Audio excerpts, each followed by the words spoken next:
Olá a todos, a gente vai dar início a mais uma das nossas reuniões científicas. E essa reunião ela vai ser muito legal, principalmente porque a gente vai ter a participação de várias pessoas ilustres que vêm aqui para brindar a gente com muito conhecimento, né? E o nosso tema de hoje vai ser o que o intensivista precisa saber sobre traqueostomia, né? Esse é um tema muito importante, né? Principalmente porque tem tudo a ver com terapia intensiva, né? E é importante a gente entender as indicações, a confecção, como manejar e a reabilitação desses pacientes. E para isso a gente tem alguns convidados muito especiais e a gente convidou 4 pessoas que eu já apresento para vocês. Cada uma delas vai fazer uma pequena apresentação de 12 minutos, né? Que vai ser um desafio, porque é um tema muito legal e a gente vai querer falar bastante coisa, né? E depois a gente abre para discussões, e quem quiser fazer perguntas pode fazer pelo chat, tá bom? Os nossos convidados de hoje, a gente tem o Dr. Rodrigo Caetano de Souza, que ele é cirurgião torácico, ele é um dos cirurgiões torácicos aqui do nosso grupo da Unifesp, e ele é uma das referências, né, em relação à traqueostomia do nosso serviço. Ele está em outra reunião e depois ele entra na nossa. A gente também tem, só abrir aqui, a gente tem o Diego Ferreira da Silva, que ele é enfermeiro assistencial das nossas UTIs gerais, ele fez residência multiprofissional em neurologia e neurocirurgia pela Unifesp, é especialista em enfermagem forense pela Universidade de Jaguariúna e em estomoterapia pela Albert Einstein, tem MBA em gestão e saúde, ele também tem mestrado e doutorado. Certo, Diego? Na verdade, Doutora, finalizo o doutorado agora, em junho, mas ainda não concluí ainda não. quase um doutor, então. Tá É. chegando lá, tá? Depois, em sequência, a gente tem a Valquíria de Araújo, que ela é nossa fisioterapeuta maravilhosa. Ela é graduanda em fisioterapia pela Universidade Bandeirantes. Ela tem especialização em fisioterapia respiratória pela Unicid. Ela tem especialização em fisioterapia respiratória pela Santa Casa de Misericórdia. Tem mestrado em ciência e saúde pela Unifesp e ela finalizou recentemente o doutorado aqui pelo programa de medicina translacional também pela Unifesp. E a gente tem depois o Vicente, que é o Vicente Coelho da Silva, que é um fonoaudiólogo assistencial das nossas UTIs aqui do Hospital São Paulo. Ele é mestre em saúde da comunicação humana pela Santa Casa, especialista em envelhecimento pela disciplina de geriatria e gerontologia da Unifesp e especialista em disfagia pela Unifesp também, né? Eu queria agradecer todos vocês pela presença, tá? A gente fica muito feliz, eu tenho certeza que a gente vai aprender bastante, tá? Só para introduzir esse tema aqui, o nosso objetivo principal é falar de traqueostomia, desse manejo da reabilitação dos pacientes, no principal cenário que a gente vai indicar isso dentro do ambiente de terapia intensiva, que no nosso caso, a grande maioria deles vão ser aqueles pacientes com desmame ventilatório prolongado, tá? É claro que a gente tem a confecção de traqueostomia com diversas indicações, sendo ela de forma eletiva ou de forma urgente, mas aqui a gente vai focar nos pacientes que a gente vai fazer essa traqueostomia de forma eletiva, tudo bem? Dentre as indicações do intensivista para fazer a confecção de traqueostomia, né, a principal vai ser aquele paciente que tem um desmame ventilatório prolongado, seja porque ele tem fraqueza muscular, a gente não consegue desmamar perante o ventilador, seja porque ele não tem um nível de consciência adequado, ou porque ele não tem uma proteção adequada de vias aéreas, certo? E uma outra coisa que eu queria comentar com vocês em que momento que a gente indicaria essa traqueostomia, né? Qual que é o tempo que a gente vai indicar isso? E isso é uma das grandes perguntas aí da literatura, que em minha humilde opinião, a gente ainda não tem uma resposta adequada para isso, porque os estudos são muito divergentes, né? E quando a gente fala de prazo para indicar essa traqueostomia para esses pacientes, a gente tem um prazo aí divergindo dos estudos que sabidamente aí vão de 7 dias até mais ou menos 3 semanas. A prática, pelo menos do nosso hospital, é indicar a traca a partir lá do 10º dia até o 14º dia.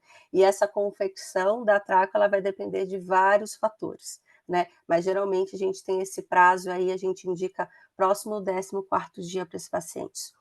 Quando a gente fala de traqueostomia precoce versus traqueostomia tardia, a grande dúvida é o que é traqueostomia precoce e o que é traqueostomia tardia, principalmente porque a gente tem estudos que falam de precoce tão quanto 4, 5 dias de tráqueo, e a gente tem estudos tardios tanto quanto mais do que 14 dias. Muitos deles dividem antes de 10, mais do que 10 dias. E alguns estudos eles vão falar que se a gente traqueostomia mais precoce, a gente vai ter menos tempo de ventilação mecânica, menos pneumonia, menos tempo de internação, só que outros estudos falam isso, trazem informações divergentes, tá?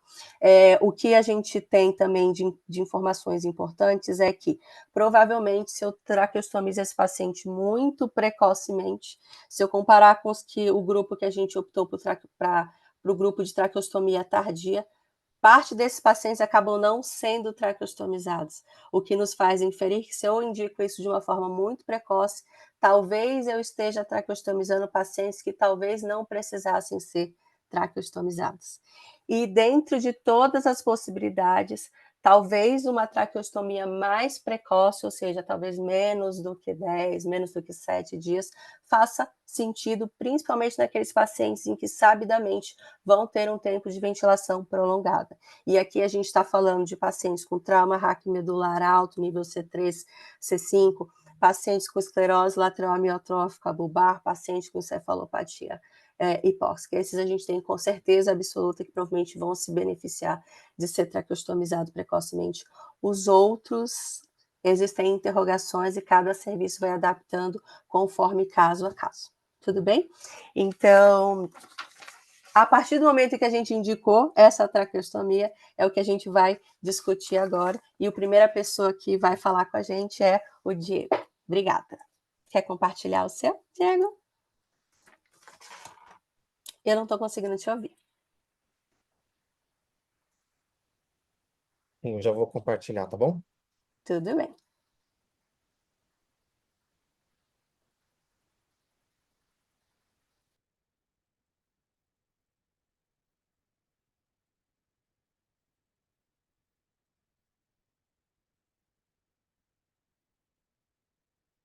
Vocês estão conseguindo visualizar, né? Sim. Ok. Então, a Dani já conseguiu fazer uma breve explanação aí em relação às indicações, né, em relação aos cuidados, basicamente. E eu vou focar mais nos cuidados de enfermagem na fase pré, entre e pós procedimento de traqueostomia. Então, meu nome é Diego, né, como ela já havia apresentado. Então, eu vou focar especificamente realmente nesses cuidados de enfermagem. É, como já foi dado uma breve introdução, em relação a esse procedimento, então, durante a minha aula, eu vou especificamente abordar as responsabilidades da enfermagem no cuidado ao paciente tracostomizado, vou discutir práticas baseadas em evidência para a fase pré, entre e pós-tracostomia. Vou falar um pouco sobre como prevenir complicações e garantir segurança do paciente. E aí, dentro dessa temática, eu vou contextualizar primeiro a traqueostomia, né, esse procedimento. Eu não tinha colocado esse tópico aqui antes, mas como o professor, o médico em si, ele falou que ia atrasar um pouquinho, então, primeiramente, para poder ter uma contextualização da traqueostomia, eu coloquei esse item e logo em seguida eu vou colocar um vídeo onde vai falar um pouco sobre esse procedimento. Depois, logo em seguida, eu vou falar sobre os cuidados de enfermagem na fase pré-traqueostomia. Vou falar também sobre os cuidados de enfermagem durante esse procedimento, especificamente dentro da UTI, e os cuidados de enfermagem na fase pós-tracostomia. Bom, então, primeiramente, eu vou contextualizar aqui a tracostomia. Como vocês podem ver, o vídeo aí do lado direito é um vídeo basicamente ilustrativo, ao qual ilustra esse procedimento médico, né? Então, a tracostomia ela é um procedimento cirúrgico médico para acesso direto à via aérea inferior. As indicações comuns, como a Daniele bem especificou, a literatura ela traz que geralmente os pacientes que são submetidos à traqueostomia são pacientes que estão na ventilação prolongada maior que 14 dias. Há uma falha de extubação, ou seja, foram feitas tentativas de extubação com esse paciente, e nos pacientes a qual tem neurologia grave, né? Ou seja, tem um trauma ou tem alguma doença neurológica que basicamente fica incapacitado ele de uma respiração assim de forma espontânea, superior. E dentro desse contexto aí, eu vou explicar sobre o papel do enfermeiro na avaliação e no preparo multidisciplinar. Eu trago esse artigo, a qual ele fala sobre os cuidados, os manejos aí do cuidado de enfermagem paciente tracostomizado, e especificamente no paciente com TCE. E esse artigo, ele vai desde o contexto, como a Daniele mesmo explicou, ele coloca ali de 7 a 14 dias em relação a realizar realmente, a dar início ao procedimento da traqueostomia. E aí ele vai com várias vertentes em relação realizar a traqueostomia precocemente ou a outra vertente realizar a traqueostomia tardiamente. E aí ele vai analisando vários estudos, né? Faz uma revisão ali basicamente. E aí faz dessa revisão vem uma meta-análise com o objetivo realmente de estudar os estudos ali. Mas é muito interessante nesse estudo, porque apesar dele vem trazendo a defesa, né, em relação a realizar a traqueostomia precoce, mas ao mesmo tempo ele vem com essa vertente de não realizar, porque tem muitos estudos ali que são estudos basicamente fracos ali em relação à ciência. Por exemplo, são estudos de corte, às vezes são relatos de caso, e não necessariamente um ensaio clínico, né, com o qual ele está ali nas primeiras indicações em relação à evidência.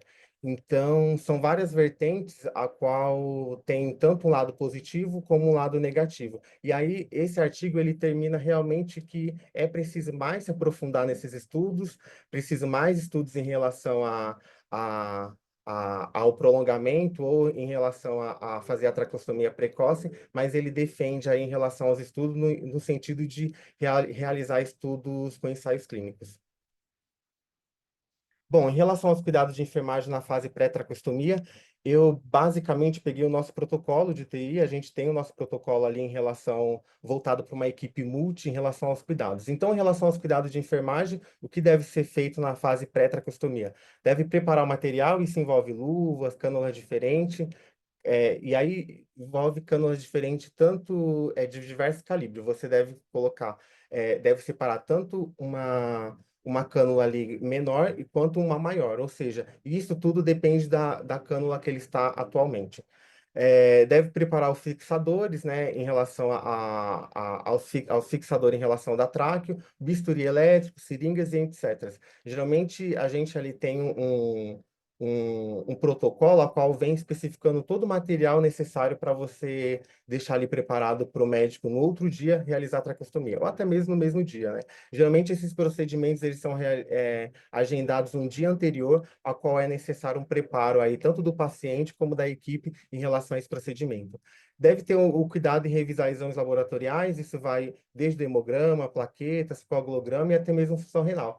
Muitas das vezes a create, a urina, ela tá associada ali a uma disfunção plaquetária, se a ureia estiver alta ou até mesmo a creatinina estiver alterada.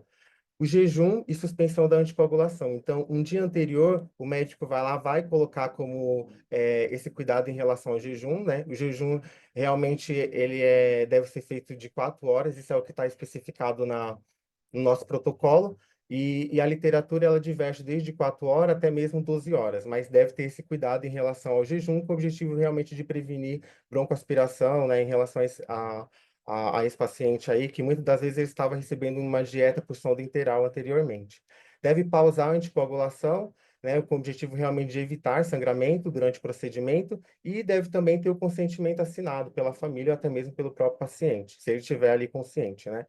Comunicação, então, sempre deve ter uma comunicação entre a equipe, com a cirurgia torácica, né, com toda a equipe, fisioterapia, enfermagem, com o objetivo de realmente de obter segurança do paciente. A gente sabe que todo mundo aqui já deve ter vivenciado que a maioria dos erros em relação ao UTI ou em qualquer ambiente hospitalar, geralmente ela ocorre por falta de comunicação. Então, realmente deve se focar muito na comunicação entre todos a equipe. Ela deve estar coesa, né? Deve estar coerente em relação aos procedimentos que deve ser realizado. Muitas das vezes, quando chega no momento, o consentimento não está assinado ou o paciente não está em jejum, isso gera um desgaste tanto para a equipe como até mesmo um desgaste ali para o paciente em relação ao jejum e todo as mazelas em relação a essa falta de comunicação.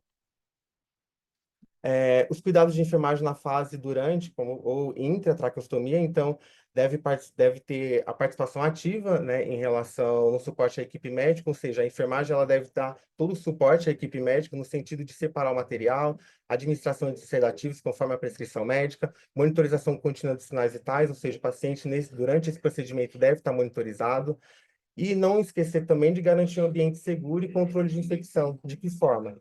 De que forma de que quando for separar o material, né, ficar atento em relação ao objetivo de ter uma técnica séptica rigorosa, EPIs completa, ou seja, deve ter luva, máscara, gorro, óculos, material estéreo preparado com antecedência, monitorização contínua dos sinais vitais e também manter um ambiente calmo, silencioso e organizado, né? Através disso, é possível ter um procedimento de forma mais segura. Em relação aos cuidados imediatos no pós-procedimento, então, assim que for finalizado esse procedimento, deve ter uma monitorização contínua ali de sinais vitais, de hora em hora, nas primeiras 12 horas. Deve realizar o raio-x de tórax em até 4 horas, isso é o que é estipulado no nosso protocolo, de realmente obter ali o máximo de controle em relação a aquele procedimento e em relação também à traque, né, a localização. Evitar banho e transporte do paciente nas primeiras 24 horas, com o objetivo realmente de evitar com que aquela traque ela saia ou fique desestabilizada, ou até mesmo evitar com que ocorra ali algum sangramento em relação àquele procedimento que foi feito. Deve também observar os sinais e complicações, ou seja, ficar atento ali em relação a sinais de efizema subcutâneo, sangramento e escape de ar. Então, a enfermagem, por estar sempre ali próximo do paciente, deve ficar muito atenta em relação a esses sinais, pois esses sinais aí realmente é um sinal de uma complicação que deve ser avisado ao médico e toda a equipe. Em relação à avaliação e manutenção da cânula, então, sempre a enfermagem deve estar atenta. Quando eu falo enfermagem, envolve a equipe toda, mas em relação aos nossos cuidados, deve ter o posicionamento adequado, ou seja, o filtro acima da traqueia, fixação firme e confortável, com folga de 1 centímetro, com o objetivo realmente de não deixar aquela traque muito tracionada, ou até mesmo evitar uma lesão por pressão. A primeira fixação ela deve ser trocada só após 48 horas, isso é o que está estipulado ali no nosso protocolo, com o objetivo realmente de evitar ali uma complicação, um sangramento, ou até mesmo desestabilizar essa tráqueo aí. Prevenir tração e deslocamento, então ter todo o cuidado na hora de for trocar a fixação da tráqueo, usar um suporte do ventilador para evitar peso no estômago, ou seja, quando tem aquele suporte ali da ventilação, né, do circuito, realmente deve colocar realmente o circuito naquele suporte, com o objetivo realmente de evitar um tracionamento ali daquela tráqueo.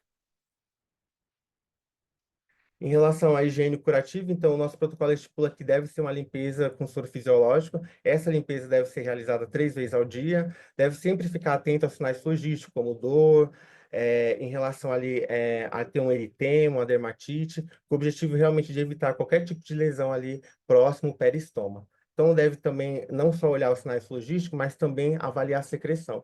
Muitas das vezes, né, às vezes o estômago está é, como posso dizer assim, tá maior do que realmente a tráqueo, né? Então deve ficar muito justo em relação à tráqueo, né? Então o correto é que fique justo, não que fique maior aquele estômago, né? Então deve ter sempre tomar esse cuidado e quando isso acontece deve-se realmente avisar a equipe médica com o objetivo realmente de evitar um tracionamento daquela tráqueo, não só isso, mas também ficar atento em relação à secreção que for sair daquele estômago. Deve também trocar gás, espuma, e absorvente regularmente, né? Hoje a gente tem diversos tipos de dispositivos em relação àquele que possa deixar realmente a tráqueo de forma justa, mas o que geralmente a gente usa realmente é uma gaze. Então, já que temos a gaze, né? Então deve trocar essa gaze regularmente. Então, se houver sujidade ali em relação àquela gaze, aquela secreção que aquele paciente tá, é, tá secretando, então você deve trocar aquela gaze. Cuidados com umidificação e aspiração. Esse cuidado ele envolve realmente garantir água destilada no copo de umidificador, com o objetivo de realmente ter uma nebulização ali adequada para prevenir rolhas de secreção. Então, também deve ter um cuidado em relação à aspiração sob técnica séptica, conforme a necessidade clínica. Então, você vai avaliar ali a frequência expiratória, ausculto e ruídos, né? Então, toda vez quando for realmente aspirar o paciente, você deve ter, não é aspirar por aspirar, né? Mas aspirar realmente com uma necessidade clínica. Então, deve ter todo esse cuidado aí em relação antes de aspirar o paciente. Avaliar a troca gasosa e o tipo de secreção. Então, durante esse procedimento, você deve avaliar a frequência expiratória e até mesmo o tipo de secreção ali que ele está expelindo. Prevenção de lesões e segurança do paciente, então deve-se usar o uso de coxins, posicionamento do pescoço, técnica segura durante as mobilizações, aplicação de checklist de segurança no banho do leito. Então, muitas das vezes, né, aquele paciente está com uma droga vasoativa alta, um PIP alto, então deve ser todo um cuidado ali em relação, antes de for realizar um procedimento que envolve muita manipulação desse paciente. E com isso a gente tem o checklist do banho no leito, com o objetivo realmente de garantir a segurança desse paciente. Observação contínua para sinais precoces de complicações, então deve-se ter todo esse cuidado ali em relação à avaliação do estômago, não só isso, mas a quantidade de secreção, o aspecto da secreção com o objetivo de realmente garantir a segurança, né, e prevenir outras complicações em relação a esse procedimento. Da limpeza da traqueostomia. Eu coloquei aqui um vídeo, né, mas é um vídeo geralmente não, na realidade é um vídeo que foi feito pela enfermeira Heloísa, e essa enfermeira, ela é do ambulatório de cirurgia cabeça e pescoço, e ela envolve um cuidado mais ali pós-hospitalar, ou seja, um cuidado mais em casa, o que esse paciente deve fazer. Eu achei interessante colocar aqui, é um vídeo curto, rápido, então eu vou colocar, tá bom? Da limpeza da traqueostomia. Passo a passo dos cuidados com a traqueostomia. Desculpa, é a enfermeira Flávia. 1. Gire a subcânula até o encaixe para destravar. Retire a subcânula, coloque-a de molho em água morna por uns 2 minutos. Realize a limpeza da haste metálica da cânula fixa no pescoço com um pano limpo e úmido em água tratada ou soro fisiológico. Lave a subcânula em água corrente com o auxílio de uma escova, gaze ou haste de algodão. Não utilize Lembrando que esse detergentes. cuidado aí é um cuidado pós-hospitalar. Seque-a. Reintroduza a subcânula, interessante porque girando até o travamento. é um cuidado que Para muitas vezes o trocar a paciente não sabe fixação, onde consultar. primeiro o senhor deverá colocar a fixação limpa, para depois retirar a suja. Passe o cadarço limpo na parte de trás do pescoço.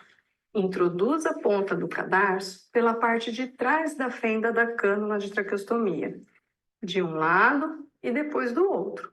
Neste momento, pode utilizar uma pinça de sobrancelha para facilitar.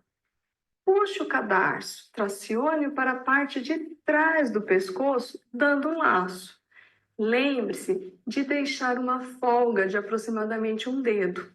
Daí, então, retire o cadarço sujo. Dobre uma gaze ao meio e coloque-a entre a pele e a haste metálica da cânula, formando uma almofada protetora dos dois lados. Coloque o protetor de traqueostomia e estes passos deverão ser realizados no mínimo 3 vezes ao dia. Quanto mais secreções o senhor tiver, mais vezes será necessário lavar a subcânula. Existem 2 tipos de cânula de traqueostomia: a cânula metálica e a cânula plástica. Os cuidados no domicílio serão os mesmos. Entretanto, a cânula plástica acumula uma quantidade maior de secreção. Por isso, será necessário lavar o intermediário várias vezes ao dia.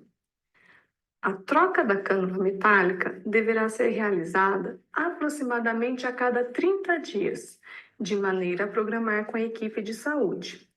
Isso será feito no próprio ambulatório. E a cânula plástica poderá permanecer por um tempo maior. Porém, é necessária a avaliação pela equipe de saúde. Cuidados durante o banho. Ao tomar banho, tome cuidado para não deixar cair água no traqueostoma.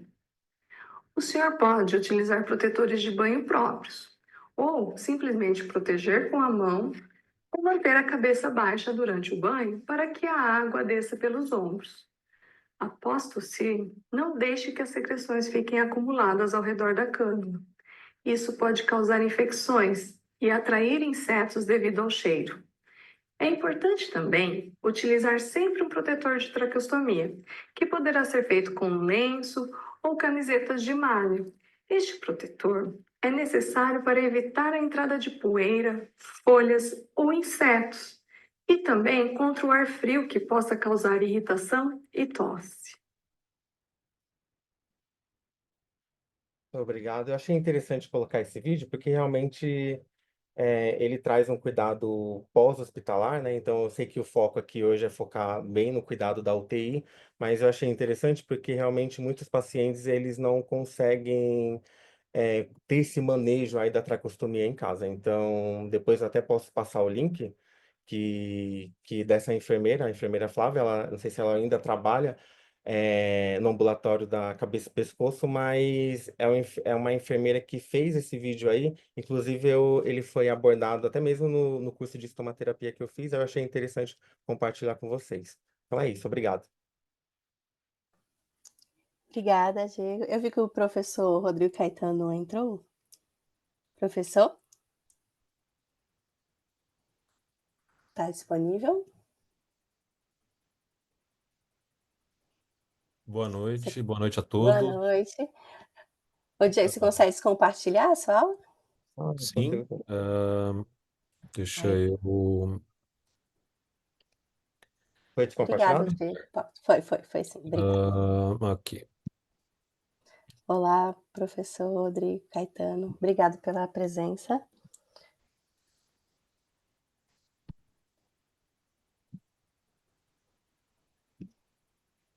Pronto, está dando para ver. Opa, pera lá. Ótimo.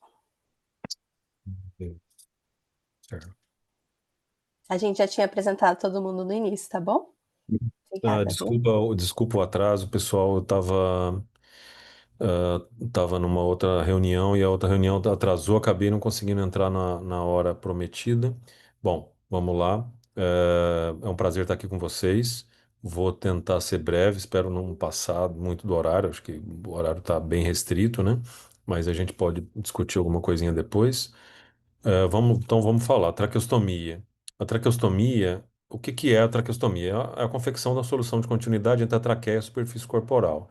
A gente sempre tem a mania de chamar de traqueostomia a cânula de traqueostomia. Cânula de traqueostomia é uma coisa, a traqueostomia é outra, tanto que não é obrigatório você ter uma cânula de traqueostomia para ter uma traqueostomia, principalmente pacientes que com tumor de cabeça e pescoço, por exemplo, que fazem laringectomia. E por que que a gente faz traqueostomia? Não é porque é bonito, né? Ninguém pode dizer que a traqueostomia é bonito. Então, as principais indicações: alívio na obstrução de vias aéreas, evitar broncoaspiração, pacientes com AVC ou lesão de par craniano, e a principal indicação que é a manutenção de assistência ventilatória em UTI. Ah, quais as vantagens da traqueostomia? Você retira o contato do tubo da sonda de intubação com a laringe, isso é algo que a gente valoriza muito pouco. Não estou falando do balão, estou falando da parte rígida da sonda de intubação. Ela promove menor lesão da via aérea inferior, um conforto e menor necessidade de sedação, facilita a mobilização e a fala e facilita a limpeza de secreção.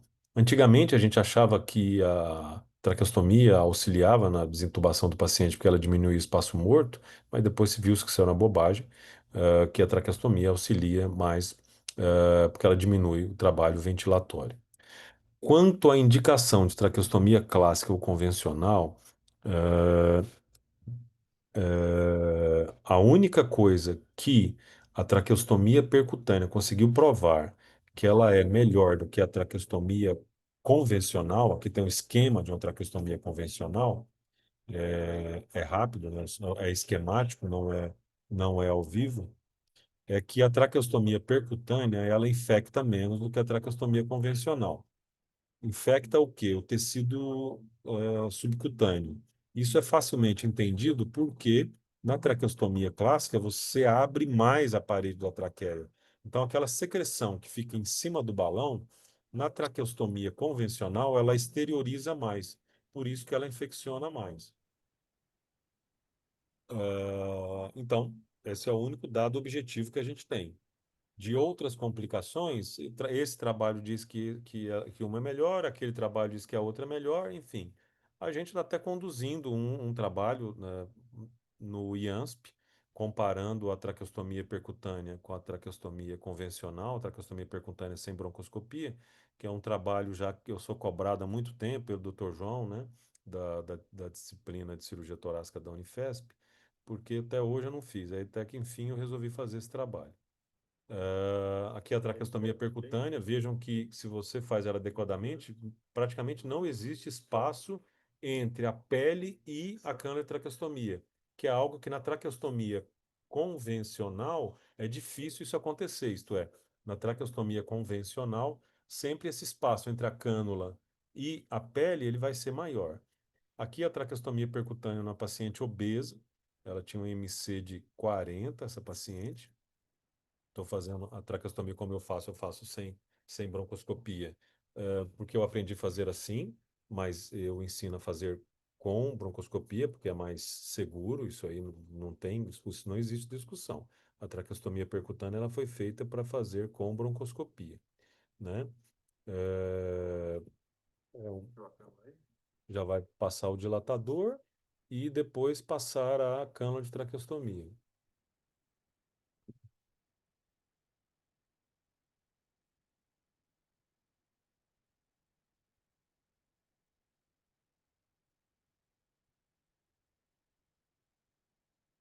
Passou a cânula de traqueostomia, acabou o procedimento. Muito bem.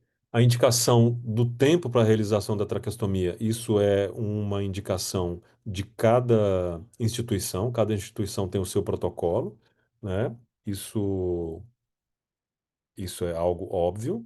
Das complicações, as complicações precoces, pneumotórax e pneumodiastino, principalmente se o paciente ficar tossindo na hora do procedimento, seja ela aberta ou percutânea. Infecção de ferida, que eu falei, na traqueostomia percutânea ela é rara, na traqueostomia aberta ela é um pouco mais frequente. Enfisema de subcutâneo, ele acaba sendo mais frequente na percutânea, porque a pele veda em volta da cânula de traqueostomia e aí pode vazar ar. Laceração traqueal, hoje é muito mais raro você ver laceração traqueal. Você tinha quando você tinha muita necrose de traqueia.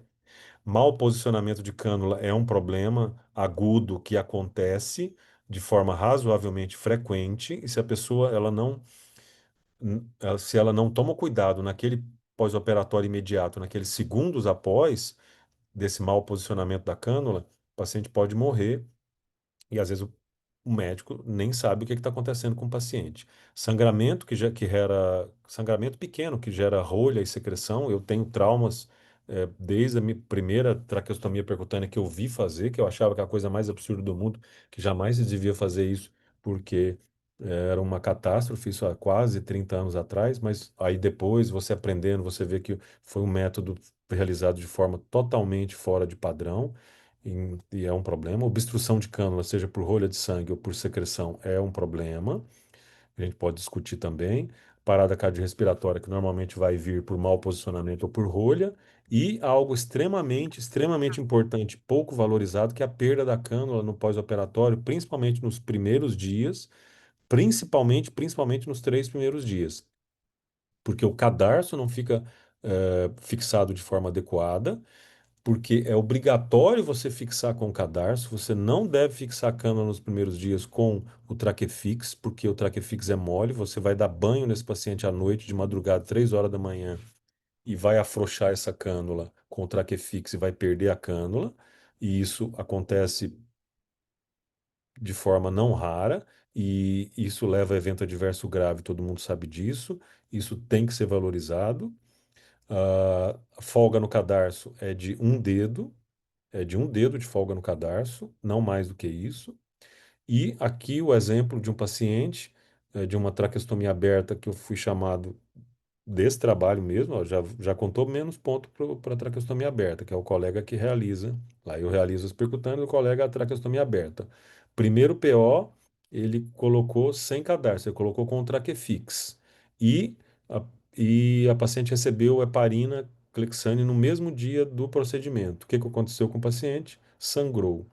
Sempre que o paciente sangra após o primeiro pós-operatório, olha, invariavelmente é por anticoagulação profilática que por algum motivo o paciente sangra. Tem alguns motivos mais frequentes, mas a gente pode discutir isso depois. Então, das complicações precoces eu falei, daqui das complicações tardias, com as cânulas melhores que a gente tem hoje, graças a Deus, há muito tempo eu não vejo uma fístula com artéria inominada, que é o tronco braquicefálico arterial, porque os balões hoje são muito melhores do que os balões de antigamente, né, de 30 anos atrás ou mais. E também a gente vê com muito mais infrequência fístula traqueosofágica do que a gente vinha antes, porque hoje a gente tem os balões melhores e porque a gente não usa mais sonda nasogástrica como sonda nasointeral. Eu ainda peguei um finalzinho dessa época que ainda tinha muita necrose de parede esôfago-traqueal, isso há 25 anos atrás. Hoje é muito mais raro isso, né? Aqui um exemplo de uma paciente que a gente operou aí no Hospital São Paulo, tem uns 15 anos, 10, 15 anos a gente operou essa paciente jovem, essa paciente tinha menos de 30 anos, fez uma fístula traqueosofágica, dá para ver aqui na tomografia, do lado direito dá para ver a fístula, né? Fístula da parede do esôfago com a traqueia, e isso é um problemaço, principalmente na fase aguda. E a fístula traqueocutânea, que é uma complicação crônica, que o paciente usou cânula há muito tempo, fica aquele pertuito. Às vezes tem problema de estenose, às vezes não tem problema de estenose, tem que fazer uma avaliação adequada para fechar. A cirurgia é simples, mas se o paciente tem estenose, ele pode, se você fecha aquilo, você pode levar o paciente à insuficiência respiratória no POI. Da prevenção da estenose laringotraqueal, o cuidado com a pressão do balão. Na escola, graças a Deus, a gente tem um cuidado muito bom. Na maioria dos hospitais brasileiros da rede pública, a gente não tem um cuidado adequado das pressões de balão. A gente não tem, isso é um fato. Ah, Foi pedido para falar também sobre cânula longa.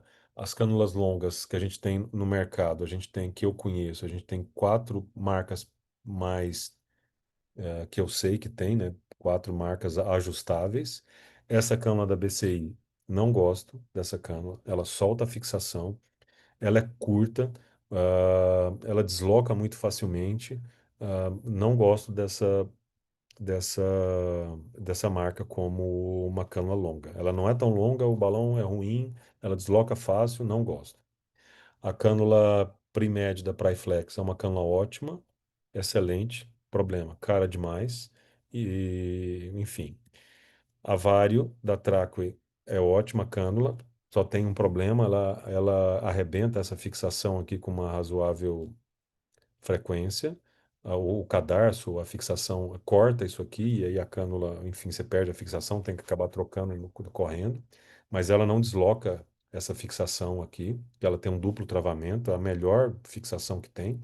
Essa aqui, apesar de ser de rosca também, a fixação dela é muito boa. As duas são muito caras, muito, muito caras, então é um problema para o sistema público inviável. Para o sistema privado já é muito dificultoso. E essa é a cânula mais utilizada de cânula longa. Eu não, eu tenho meus senões com essa cânula porque ela tem dois problemas. Primeiro que o balão dela é praticamente um balão esférico, um balão pequeno, que é um problema de trazer lesão e acaba trazendo lesão perto da carina. E a fixação dela, desse parafuso, invariavelmente ele solta. Ah, Na escola a gente já teve 2 casos de parada ventilatória com o uso dessa cânula, com o uso desta cânula. Esse parafuso aqui ele afrouxa com o movimento da ventilação, a cânula fica vibrando e esse parafuso afrouxa. De chegar, eu colocar uma fita de esparadrapo, enrolar aqui abaixo da fixação para essa cânula não exteriorizar. O que que é o grande problema disso? é que eu levei uma não conformidade, né? Porque, obviamente, eu peguei um material estéreo e coloquei algo que não era estéreo ali, com uma boa intenção, mas que acabei não fazendo mais isso.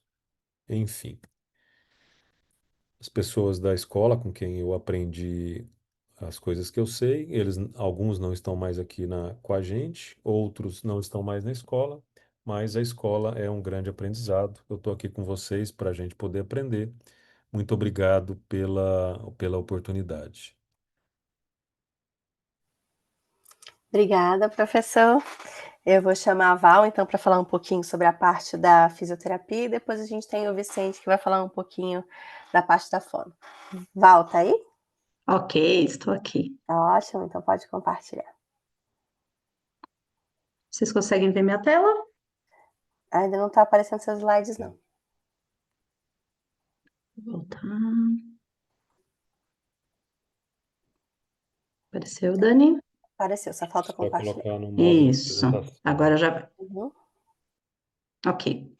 Então, dando sequência, eu também quero agradecer essa grata oportunidade de estar aqui com vocês, falando a convite da disciplina de medicina intensiva, a nossa casa, e ter esse privilégio de estar com colegas que estão conosco na assistência há muitos anos, e também não só prestando assistência, mas também ações de educação e de pesquisa na nossa universidade.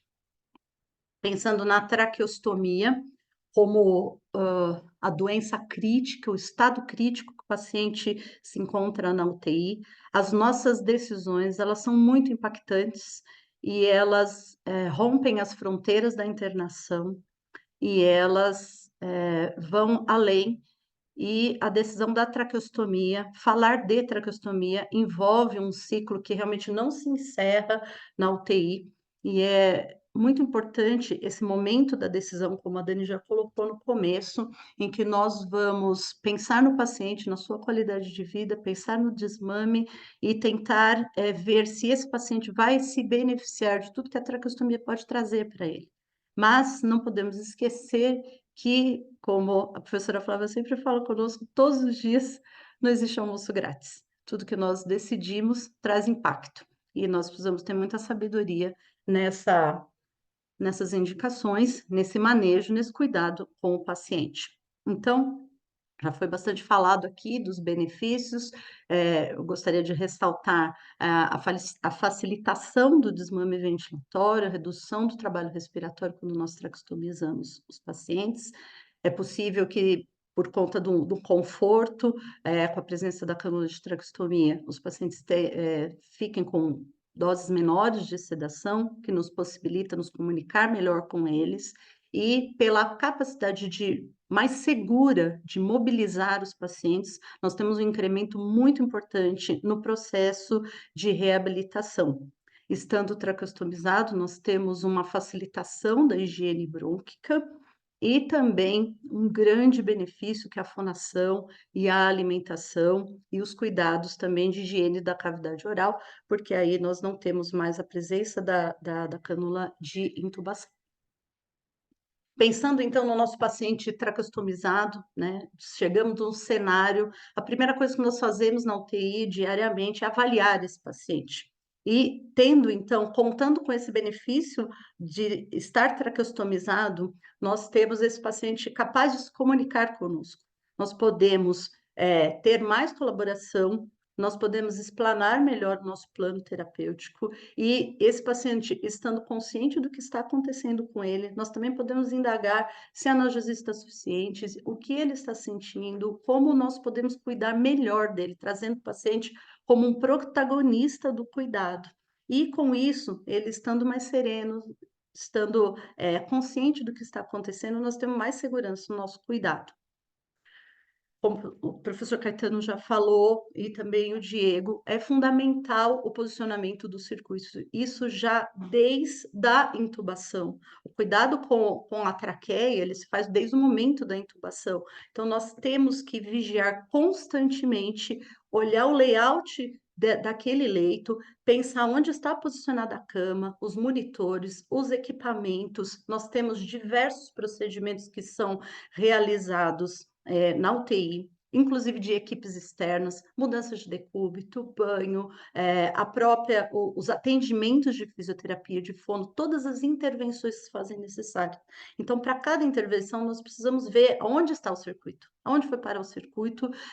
Nós não podemos tracionar nem tensionar o circuito, porque isso impacta na cânula de traqueostomia, não só perder a cânula, que é um evento grave, mas também essa mobilização, esse deslocamento que é invisível, nós não estamos vendo, né? Mas ele lesa a traqueia, e isso vai impactar além da internação na UTI. Então, nós temos que posicionar o ventilador mecânico de maneira que, ao abaixar as grades, nós não fiquemos tracionando e causando impactos ali que vão seguramente impactar em desconforto e em lesões na traqueia. Ao mobilizar o paciente, seja na fisioterapia, no banho, até no transporte, nós temos sempre segurar delicadamente a cânula, com cuidado, né, para que nós evitemos eventos adversos. E máxima vigilância nos procedimentos fora da UTI. Quando vamos transportar o paciente ao centro cirúrgico, ele já é traqueostomizado. Quando vai fazer uma tomografia ou qualquer outro tipo de transferência, é importante, é fundamental que não só o circuito ventilatório seja cuidado, né, da ventilação, mas também os circuitos de nebulização e outros dispositivos. Nós temos muitos fios ligados ali, sonda, então tudo isso vai se enrolando um no outro. E coisa simples, às vezes um fio do monitor se enrosca na sonda, se enrosca na tráqueo e causando um evento adverso. Fundamental cuidado com a pressão de cuff. Já há alguns anos nós temos realmente feito avaliações periódicas da pressão de cuff, evitando os escapes aéreos, evitando broncoaspiração, evitando as lesões traqueais, mantendo a pressão conforme o preconizado. Há vários relatos, a literatura é muito clara que a prevenção da broncoaspiração, ela impacta em mortalidade. E isso está à nossa mão e é possível fazer. Então, nas nossas UTIs, nós preconizamos fazer essa medida, essa verificação, em torno de 4 vezes por dia, 2 vezes no dia e 2 vezes à noite, e sempre que necessário. Vai transportar, vai dar o banho, e também a atenção com as mudanças de posição. Quando nós estamos contrário ao ventilador, nós impactamos a pressão de cuff no paciente. Ao sentar, ao levantar, essa pressão ela vai variar. Então, é interessante que a gente sempre faça a adequada verificação. Estando próximo a esse cuidado, nós conseguimos ver a qualidade dos materiais que chegam a nós, como o professor já citou. Então, há muitas cânulas que elas realmente são de baixa qualidade e elas se soltam, o cuff não segura pressão, às vezes na região onde nós fazemos a fixação ele se quebra, e isso é muito grave. Então, é importante que a gente faça as comunicações para os nossos setores de qualidade, para que a gente consiga realmente barrar a entrada de materiais que são inadequados e comprometem a segurança do nosso paciente. A umidificação é um pilar muito importante no cuidado com o paciente, como o Diego já falou. Nós podemos ter a umidificação ativa, ligada ao ventilador, tem as suas indicações, e o uso de filtro. Estando o paciente traqueostomizado, nós podemos utilizar a cânula de Mount, que ela tem uma melhor flexibilidade no seu manuseio e ela não traciona tanto. Entretanto, a gente precisa observar que ela tem um orifício de abertura, que ela é utilizada na broncoscopia, e esse orifício ele tem que ficar sempre vedado. Ele tem uma borracha, né, que o trava. Então, sempre observar que o catéter esteja devidamente fechado. Nós temos uma opção, estando o paciente fora da ventilação, de nos livrarmos daquele sistema difícil de cuidar, que é o nebulizador, que envolve um dispositivo que funcione, que seja bem montado, que ao ser higienizado, vai para o autoclave, ele danifica as partes de silicone e a vida útil desse material vai se esgotando e a qualidade dele vai piorando. Não é suficiente nós colocarmos a água no nebulizador e adaptá-lo ao paciente. Nós precisamos ver se faz uma névoa adequada né? Então, é importante que a gente observe para oferecer uma umidificação adequada ao paciente traqueostomizado. Lembrar que essa via aérea está aberta, ele tem perda, inclusive, de hidratação, tem impacto na hidratação do paciente. Então, é importante nós avaliarmos a necessidade de incrementar recursos para fluidificar as secreções, inalações, adequação da ingesta de água, se for o caso, né, oferta de água.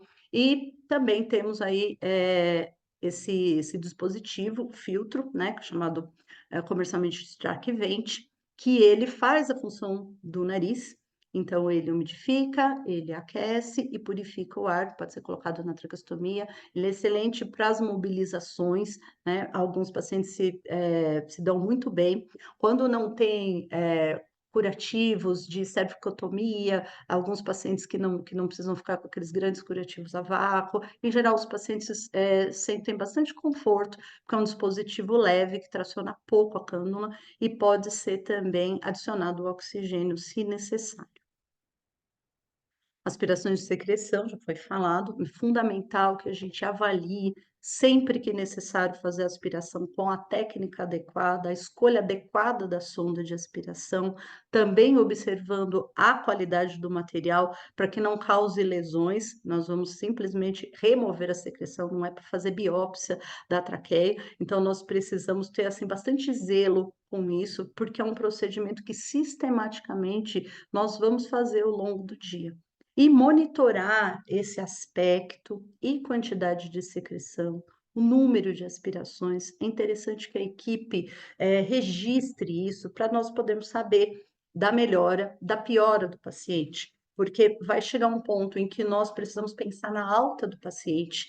E essa quantidade de aspirações que são necessárias num período de 6 horas é fundamental para nós dimensionarmos o que acontecerá com o paciente quando ele for para uma unidade de internação, quando ele for transferido para um hospital de longa permanência ou quando ele for para casa.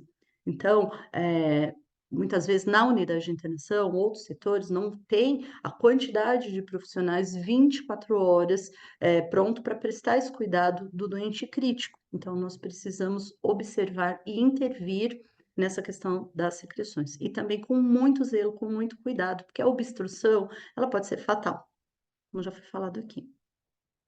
Aqui nós temos, então, a posição do circuito, esse cuidado, essa gaze, ela precisa sempre ser renovada, posicionada adequadamente, muito cuidado ao colocar as cânulas, ver se ela realmente se acopla à traqueostomia, à cânula de traqueostomia, e muitas vezes a traqueinha, nós precisamos trocar, porque apresenta sujidade, apresenta alguma ruptura e muitas vezes ela não é compatível. Então ela pode se soltar, ter escape e o paciente ficar sem ventilar, o paciente dependente da ventilação e ocorrer um evento adverso. Então, também muito necessário nós adequarmos os nossos alarmes para, se houver uma desconexão, prontamente nós possamos já fazer a reconexão. Não esperar o paciente dessaturar, que em geral é a última coisa que vai acontecer, né? O paciente já desconfortou,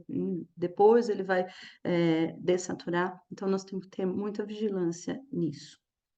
A fixação da traqueostomia já foi falada aqui, existem muitos dispositivos que podem nos ajudar nesse sentido, e nós temos que observar, inclusive, que na troca dessa fixação, a gente não venha romper o balonete externo. Então, às vezes, cortando com a tesoura, ao cortar a fixação, ou puxando, ou rompendo, tracionando, às vezes esse balonete vai lá para a região posterior do pescoço. Então, bastante zelo aí nesse cuidado. Pensando na linha do tempo do paciente traqueostomizado na UTI, nós precisamos ter o cuidado no POI, que no caso a fisioterapia, nós participamos no momento de transicionar esse paciente para um modo controlado. Em geral, os nossos pacientes que ficam com doses menores de sedação, a maioria já está em modalidade espontânea. Alguns estão esperando exclusivamente a traqueostomia para serem desmamados, já estão desmamados e serão retirados da ventilação mecânica tão logo passe a sedação. Então, é muito importante que o fisioterapeuta esteja atento ao momento, né, e realmente entregar o paciente para a equipe de cirurgia no melhor cenário possível. Da mesma forma que nós preparamos o paciente para levá-lo ao centro cirúrgico, nós atendemos o paciente, removemos secreção, levamos de broncoespasmo, cuidamos de todo o cenário para um transporte. Agora o centro cirúrgico está vindo até nós. Então, nós temos que simular esse cenário com muita segurança. Então, adequar os ajustes ventilatórios, os alarmes, o cuffing, a posição do circuito, inclusive no momento da cirurgia. Então, em geral, a equipe de cirurgia torácica é muito parceira nossa nesse momento. E após a retirada da sedação, nós já transicionamos esse paciente para a modalidade espontânea, já fazemos a redução dos parâmetros e preparamos para a retirada da ventilação, para que essa retirada, essa desconexão seja o mais rápido possível. E para isso é muito importante que os protocolos sejam seguidos, atualizados e que todos ali estejam aptos a executar todos os passos que nós temos que fazer no cuidado com o nosso paciente. Nas primeiras 48 horas, ainda falando do POI, algumas vezes a equipe nos sinaliza manter o cuff mais insuflado por algumas horas, para melhor adequação, melhor recuperação. E aí eles sempre já nos sinalizam, manter o cuff mais insuflado por tantas horas, por tanto tempo. Depois a gente faz a adequação para a pressão usual, para a pressão padrão. Nós observamos também, nas primeiras 48 horas, um repouso das mobilizações de fisioterapia. Da mesma forma que o Diego já falou, né, que nós evitamos o transporte, em casos de emergência, tem todo o cuidado com o banho. Para a mobilização, nós temos aguardado 48 horas. Caso necessário, sempre a equipe cirúrgica nos sinaliza se houver a necessidade de mais tempo. Então, nós temos todo o tempo ali para realmente retirar o paciente da ventilação, aqueles que podem, aqueles que já estão em parâmetros mínimos. Aqueles que não estão, nós temos a oportunidade nessas primeiras 48 horas de fazer a redução dos parâmetros ventilatórios, nós podemos mobilizá-lo com segurança no leito, aguardando realmente esse período de cicatrização, de recuperação. Nós já podemos também sempre avaliar a necessidade de medidas xerostômicas, para que essa salivação, essa hipercialorreia que fica na cavidade oral, não venha prejudicar o paciente com broncoaspiração e programar esse desmame e retirada da ventilação mecânica o quanto antes.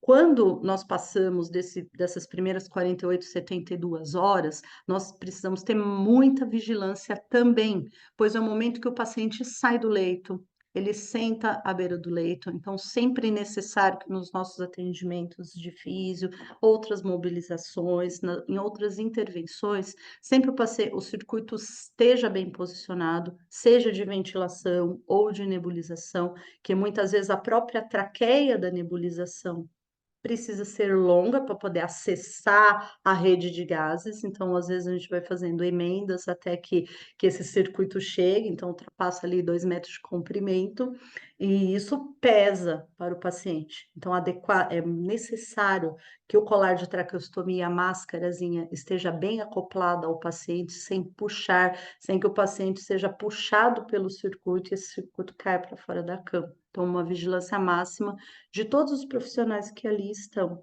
tá? É importante nesses momentos, né, de mobilização, como o paciente agora já se mexe bastante no leito, que nós instruamos os pacientes e seus familiares e toda a equipe ao redor, que a máscara de traque, o sistema de umidificação sempre acompanhe o paciente. Então, o paciente virou para a esquerda, o circuito, o braço do ventilador ou o circuito de nebulização vem junto. Nós nunca podemos deixar oposto com aquele circuito puxando ao contrário. São coisas simples, mas nós já vimos eventos acontecer aqui ao longo dos anos, então nós precisamos ter essa máxima vigilância. No momento em que pensamos em alta, das nossas UTIs, nós já podemos fazer orientações à família, ao paciente, convocar, solicitar a presença da assistência social, pensando já no início de uma conversa de deshospitalização. Esse paciente possivelmente irá para casa com traqueostomia. E ele precisa de segmento, ele precisa de cuidado e precisa de orientação. Então, muitas vezes a gente já inicia esses cuidados e o paciente estando de alta das nossas UTIs, nós também nos comunicamos com a equipe de físio das outras unidades de internação para dar seguimento. Hoje a gente tem, através do sistema, já faz uma convocação, faz um pedido de parecer para que essa equipe já acompanhe esse paciente. Não vai esperar 2, 3 dias para pedir o acompanhamento de físio, ok? Pensando, então, em inovação e melhoria da qualidade, eu convido vocês a conhecerem, a lerem esse artigo, quem ainda não conhece, do Brenner e colaboradores na revista Tracheostomy, de 2024, em que ele coloca 4 pilares ali em termos de inovação e melhoria da qualidade. Ele nos fala sobre a educação baseada em competências, ele nos convida a utilizar a tecnologia para simulações e tecnologias imersivas, ele busca, ele nos orienta, ele nos convoca a reflexão de um foco nas nossas ações de educação, de resposta rápida, de trabalho em equipe e as práticas baseadas em evidências, sempre buscando atualização com novas pesquisas, com novos relatos científicos, né, da melhor qualidade possível. Nós estamos num ambiente universitário.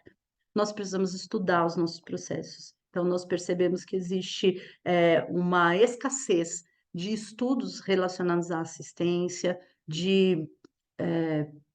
em que nós possamos propor melhores ações e testar se essas ações realmente impactam em desfechos. Então, é importante que nós estudemos o tempo todo. Nós estamos na universidade, nós temos o dever de entregar respostas para a sociedade, né, com relação a isso. A melhoria da qualidade, né, um terceiro pilar fundamental. Então, os ciclos de planejamento, desenvolvimento, estudo e ação, eles são fundamentais para melhorar e otimizar os nossos processos, corrigir ineficiências e engajar o paciente no cuidado e os seus familiares. Importante demais esse momento que nós estamos aqui hoje, trocando experiências, e me coloco à disposição de todos. Segue aqui também o meu e-mail, estou lá nas UTIs, sempre pelas manhãs, estou à disposição de todos para que a gente possa aprofundar cada vez mais essa reflexão. Muito obrigada.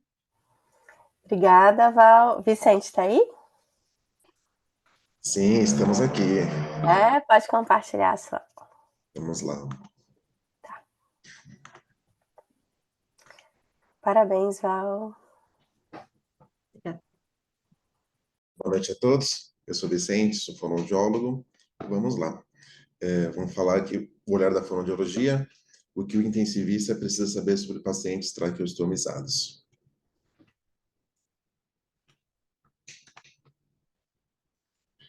Quando a gente fala do olhar da fonoaudiologia, a gente vê os colegas falando sobre tanto da indicação, dos benefícios, e eu quero trazer aqui alguns impactos que a traqueostomia ela pode trazer para o indivíduo.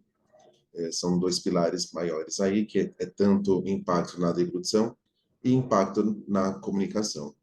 E isso também traz para o indivíduo traqueostomizado que está no ambiente de UTI, um impacto em sua qualidade de vida. Quando a gente fala da comunicação, uma das coisas que ocorre quando o paciente é traqueostomizado e ele precisa ficar com o cuff insuflado, ou quando ele tem alguma obstrução de via aérea superior, é a ausência da voz. A gente se comunica todos os dias de várias formas, de vários meios, mas a nossa comunicação primordial ela se dá através da oralidade, uma comunicação oral. Então, o paciente ele se vê com ausência de voz porque com a traqueostomia, com o cuff insuflado, não tem passagem de ar, não tem fluxo aéreo translaríngeo, ele não consegue produzir voz.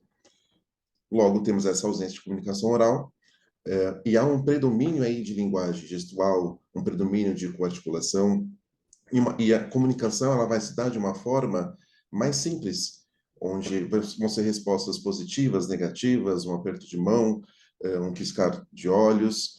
Por mais que o paciente possa estar consciente, ele consegue ouvir, consegue compreender o que é dito para ele, mas nem sempre ele consegue se expressar. Por mais que seja utilizada estratégia de comunicação alternativa, aumentada, para que o paciente possa conseguir se expressar de uma forma melhor, os estudos mostram para a gente que a preferência para o indivíduo é quando ele consegue poder falar e se comunicar de uma forma oral. Quando a gente fala na deglutição, a gente já conhece na literatura, desde a década de 60, vários impactos que a traqueostomia pode trazer na deglutição, desde a diminuição dos movimentos de rotação vertical e anterior da laringe, alteração dos reflexos laríngeos, redução de reflexo de tosse, redução de pressão subglótica, redução da coaptação glótica e até atrofia da musculatura laríngea, que pode ser impactadas pela traqueostomia. Esses impactos podem levar o paciente a ter um agravamento da sua deglutição, que nós chamamos de disfagia. A literatura já traz para a gente que a traqueostomia por si só, ela não causa uma disfagia. Ela traz impactos na deglutição, mas ela por si só não causa disfagia. A disfagia incide em pacientes traqueostomizados em até 93%. Desses, 59% são aspiradores quando eles estão traqueostomizados.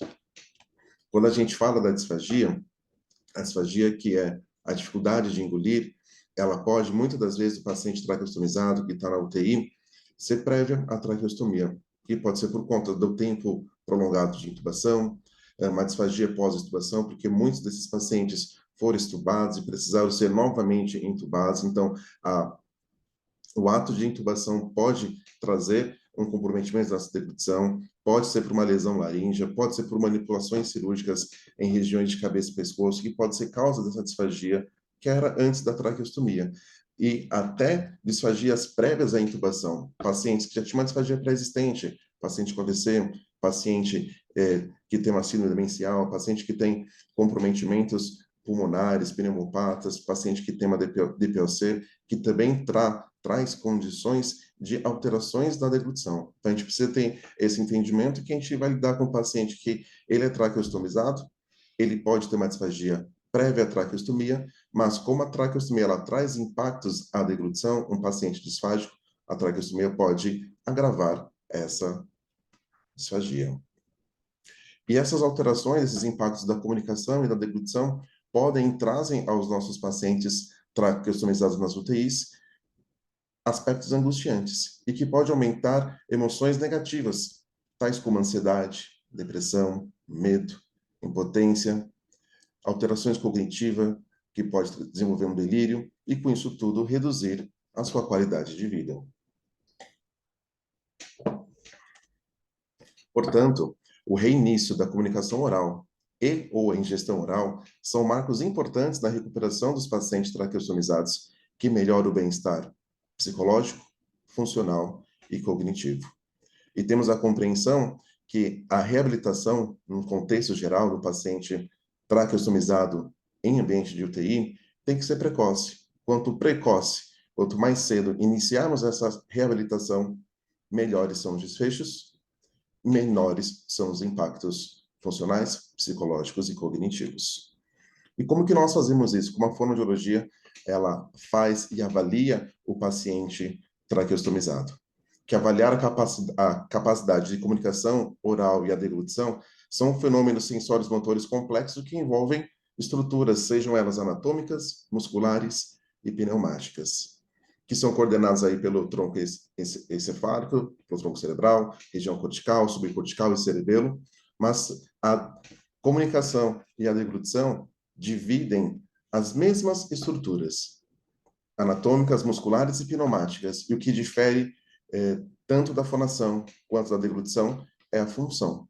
Então, a função que essas estruturas darão, seja de falar, de se comunicar oralmente e até de deglutir. E quando que nós devemos chamar o fonoaudiólogo para poder avaliar o paciente traqueostomizado dentro do ambiente de UTI? Cito aqui 3 situações. Todo paciente traqueostomizado de urgência que foi traqueostomizado por uma insuficiência respiratória, que precisou dessa traqueostomia e que foi para a UTI, e que está nebulizando, está em ambiente 24 horas após a realização dessa traqueostomia e ele estando em nebulização, é passível de ser avaliado pela fonoaudiologia.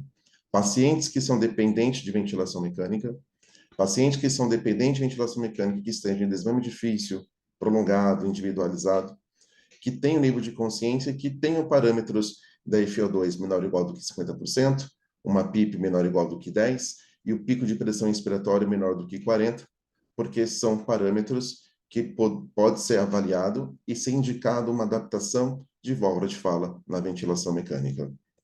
E os pacientes traqueostomizados que atingiram a sua autonomia ventilatória pelo menos 24 horas.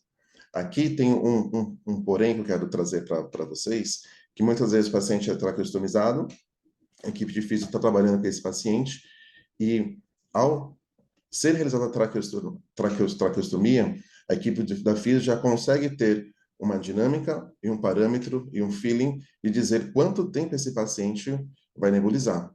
Então, às vezes, em 24 horas o paciente já começa a nebulizar, em 48, 72 horas. Então, neste cenário em que essa nebulização ela não é prevista que seja longa, nós aguardamos 24 horas de autonomia ventilatória para iniciar a intervenção fonoaudiológica.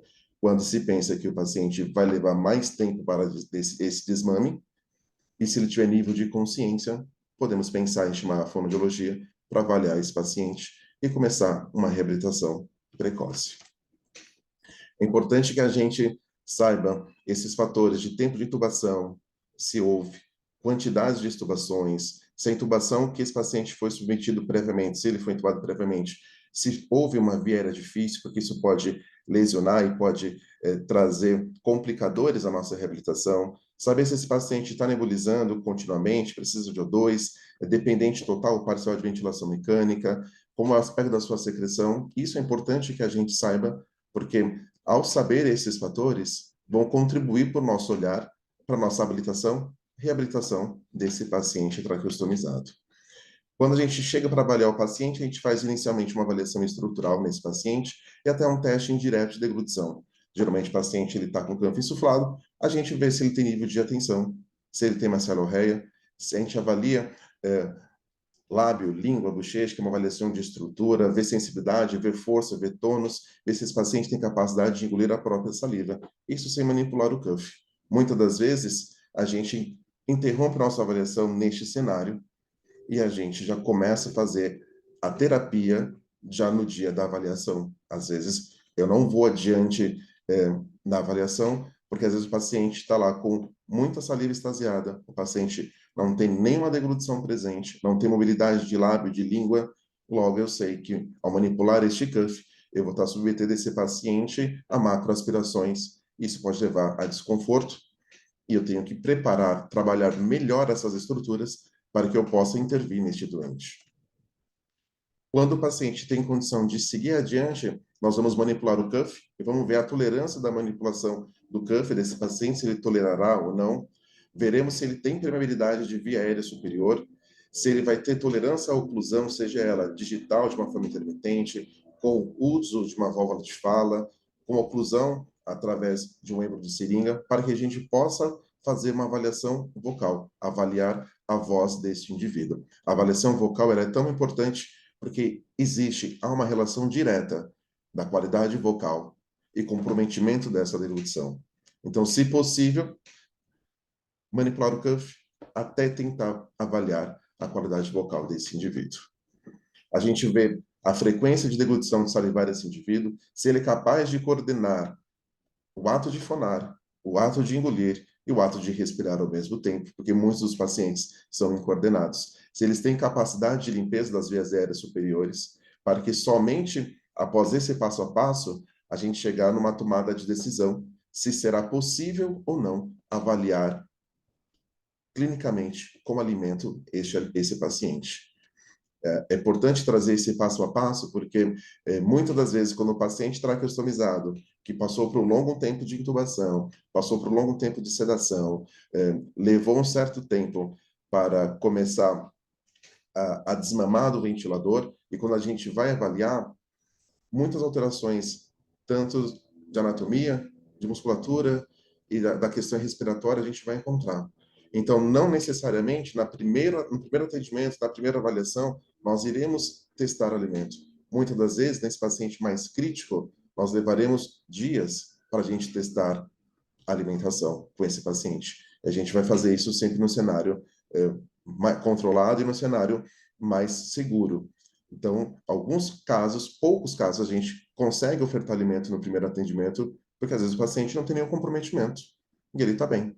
Mas a maioria dos casos dos pacientes mais críticos leva um certo tempo para a gente conseguir testar alimento. Por isso que é importante, o quanto antes a gente iniciar a reabilitação desse paciente, desde que seja seguro e tenha indicação para isso, para que a gente não perca tempo. Muitas das vezes, a fono é acionada quando o paciente só teve autonomia ventilatória ou só quando ele já está saindo da UTI, a gente perdeu tempo nessa reabilitação e melhorias nesse desfecho.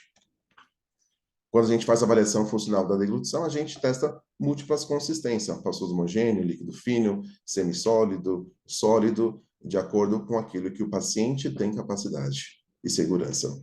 Quando preciso, a gente indica uma avaliação objetiva complementar, seja exames objetivos da deglutição, que é o videodeglutograma e a videoendoscopia da deglutição, ou outros exames a complementar os nossos achados clínicos, uma nasofibrilaringoscopia, uma laringotraqueoscopia, se estiver disponível, ou uma broncoscopia. A gente também realiza, quando a gente faz oferta de alimento, ou a gente quer avaliar como está a deglutição de saliva desse paciente, o teste do azul, que não é azul de metilene que utilizamos o corante alimentar. Tem duas variações. Tem o Blue Dye Test, que é só corar a cavidade oral de azul e ver se ele tem aspiração de saliva. Usualmente é um teste que eu não uso tanto. O Blue Dye Test de corar a cavidade oral de saliva, geralmente eu utilizo quando é necessário evidenciar que aquele paciente está aspirando, porque muitas das vezes a gente vê o paciente aspirando, a gente vê a saliva saindo pela traqueostomia e não há necessidade de corar a cavidade oral do paciente para isso. Mas às vezes é necessário. O que eu utilizo usualmente é corar o alimento de azul, para poder fazer as primeiras avaliações com oferta de alimento pastoso e o líquido. Então, isso é mais usual de utilizar o azul para poder corar o alimento, porque nós não temos nenhuma secreção azulada no corpo. Então, isso facilita a visualização se esse paciente que a gente fez uma oferta de alimento corado, se saiu imediato, se saiu tardio, porque o paciente disfágico ele pode não aspirar naquele momento imediato a sua avaliação, mas ele pode ter uma aspiração tardia, pensando no paciente traqueostomizado que tem redução de sensibilidade, que pode aspirar silente, então muitos acabam aspirando tardiamente um resíduo que ficou na região faríngea. Então, o teste do azul nos auxilia a poder enxergar e entender o porquê que saiu aquele azul. Não basta apenas fazer para poder ver que saiu azul. A gente sabe que esses dois testes são rastreios para ver se o paciente aspira. Então, a gente sempre, quando sai azul, pela traqueostomia, tem que fazer um raciocínio por que saiu. Tá? E falando de válvula de fala, quando a gente indica, a gente falou em questão de oclusão, que pode ser tanto digital, quanto com a válvula de fala, quanto com o euro de seringa. A válvula de fala é um dispositivo que tem desde 1985, da Passimo Weir, sem conflito de interesse para nenhuma marca. Eu coloquei até a outra fotinho de uma válvula de fala que é da Neomed. Ambas são adaptáveis à ventilação mecânica, e a gente sabe que a válvula de fala, ela tem estudo que já mostra que ela aumenta o volume corrente, promove recrutamento pulmonar, restaura a pressão subglótica, reduz taxas de aspirações, ela restabelece o reflexo de fechamento glótico, restabelece o reflexo de tosse por meio de ações receptoras subglóticas, ou seja, a válvula de fala ela é unidirecional, ela tem menos resistência do que uma oclusão digital, do que uma oclusão com êmbolo, por ela ser unidirecional. Ela tem esse flapzinho que ele abre quando faz a inspiração, e a expiração ocorre toda pela via aérea superior. Então, ela tem uma menor resistência. Então, no paciente crítico, ela sempre vai ser uma escolha quando o paciente tem tolerância a uma oclusão, quando ele tem permeabilidade viária superior, para que a gente possa trabalhar todos esses aspectos de alterações que a gente pode identificar no paciente traqueostomizado. Fazendo assim, a gente promove a reabilitação da fonação e deglutição e melhorando a qualidade de vida desse indivíduo. Quero apenas citar que a equipe de fonoaudiologia, junto com a equipe multiprofissional, sempre teremos como objetivos finais, se possível, atingir com que esse paciente venha a ser decanulado. Então, sempre vai ser um trabalho em conjunto e tem aqui alguns indicadores para esse sucesso da decanulação, se for possível. Que ele tenha estabilidade clínica e hemodinâmica, que tenha um bom nível de consciência, que não necessite de ventilação mecânica, que não tenha dependência de umidificação, que tenha uma tosse efetiva, que saiba gerenciar suas secreções, que não broncoaspire e que tenha tolerância à oclusão aí maior do que 24 a 48 horas, para que a gente possa pensar no processo de decanulação. Quero apenas no finalzinho aqui mostrar um vídeo desse paciente que o objetivo sempre é promover fonação, deglutição. E esse é um paciente querido que passou para a nossa UTI, que está com a válvula de fala em linha, ventilação mecânica, e ele queria tomar líquido. Fizemos este momento, depois de um momento de reabilitação, tá esse vídeo para poder ilustrar a importância de promover qualidade.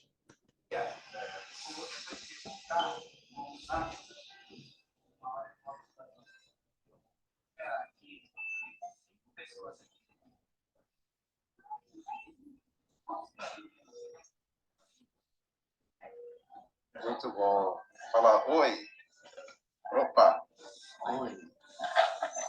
Tá gostoso ou não tá gostoso essa Pepsi aí, seu José? Boa demais. E só para mostrar os parâmetros ventilatórios, que ele estava sendo ventilado. Pressão de suporte, 16, DP2 de 30%. Saturação 98%. É isso. Muito obrigado. Obrigada, Vicente. Se quiser descompartilhar. Tá todo mundo aí, professor? Val? Obrigada a todo mundo, foi muito ótimo, a gente aprendeu bastante hoje, tá? A gente tem uma primeira pergunta aqui para o professor Caetano, que é do Flávio. Por que não realizamos traqueostomia percutânea no Hospital São Paulo? A diferença de custo em relação da técnica cirúrgica é realmente significativa? Há estudos de custo-efetividade comparando essas duas abordagens? Os estudos de custo, normalmente, eles comparam a traqueostomia percutânea na UTI com a traqueostomia aberta no centro cirúrgico, que aí o custo do centro cirúrgico sairia mais alto do que o kit de traqueostomia percutânea. Então tem esse viés. Mas a gente faz, seja na Unifesp, seja no IANSP, por exemplo, tudo, as duas na UTI. Então não tem essa diferença de custo de centro cirúrgico. E o preço do kit custa em torno de mais ou menos R$ 1.500, R$ 1.800. Então é um custo alto. É um custo alto. Então a gente tem feito na escola quando os pacientes são obesos ou têm um pescoço muito ruim.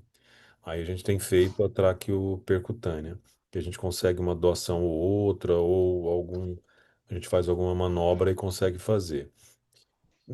Então, nesses pacientes que a gente acha que tem uma indicação melhor para fazer a traqueopercutânea, aí a gente consegue fazer, sim. Mas devido a esse custo, não dá para colocar como rotina. Não dá. Quer dizer, o hospital não vai se dispor a pagar esse valor. Não vai. Não vai de jeito nenhum. Obrigada. O Flavinho tinha feito uma pergunta aqui também, que é para todo o pessoal da Multi, se não seria importante a gente elaborar um protocolo, né, de cuidar de traqueostomia na nossa unidade em relação a esses pacientes. E eu vou somar a essa pergunta dele uma pergunta para o Diego. Se a gente teria algo a mais que a gente poderia fazer nas nossas unidades que você idealiza para diminuir a chance de evento adverso de perda de cânula de traqueostomia no banho? Eu sei que você falou bastante sobre isso, mas era se haveria algo a mais que a gente poderia fazer, principalmente nas traqueostomias que foram feitas a curto espaço de tempo. Sim.